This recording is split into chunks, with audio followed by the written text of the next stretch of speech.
Friends, ফুলকপির roast যদি এইভাবে বানাও বাড়ির প্রত্যেকের কাছে প্রশংসা পেতে বাধ্য হবে। ফুলকপিগুলো হালকা করে জলে ভাপিয়ে নিচ্ছি, তারপরে এই ভেজে নিচ্ছি, ভালো করে ভেজে নেবো। কড়াইতে এবার পরিমাণ মতো তেল দিয়ে দিচ্ছি, দিয়ে গোটা গরম মশলা তেজপাতা ফোড়ন দিয়ে দিচ্ছি। আর আমি একটা মিক্সি জারের মধ্যে পেঁয়াজ আর কাঁচা লঙ্কা বেটে রেখেছিলাম সেটা দিয়ে দিলাম। এবার আদা রসুনের পেস্টটা দিয়ে ভালো করে কষিয়ে নিচ্ছি, দিয়ে দিচ্ছি টমেটো পেস্ট, দিয়ে আবার ভালো করে কষিয়ে নেব।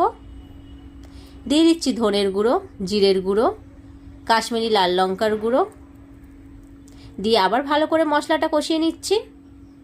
দিয়ে দিচ্ছি নুন, চিনি, দিয়ে আবার ভালো করে কষিয়ে নিচ্ছি। এবার আমি কাজু, পোস্ত আর চারমগজ বেটে রেখেছিলাম সেটা দিয়ে দিচ্ছি, দিয়ে আবার ভালো করে কষিয়ে নেব। এই কষাতে কষাতে একদম ভালো করে তেল ছেড়ে দেবে, তখন কিন্তু আমাদের মশলাটা কষানো কমপ্লিট হবে। দেখো কি সুন্দর তেল ছেড়ে দিয়েছে। এবার আমি গ্যাসের অন্যদিকে দুধ গরম করতে বসিয়ে দিয়েছিলাম, এবার আমি সেটা দিয়ে দিচ্ছি আন্দাজ মতো, দিয়ে আবার ভালো করে কষিয়ে নিচ্ছি। আবার ভালো করে কষানো হয়ে গেছে, এবার আমি ফুলকপি ভাজাগুলো দিয়ে দিচ্ছি, দিয়ে আবার ভালো করে নাড়াচাড়া করে নেব। এবার পরিমাণ মতো জল দিয়ে দিচ্ছি, দিয়ে আবার ভালো করে মিশিয়ে নেব। এবার আমি ঢাকা দিয়ে দিচ্ছি।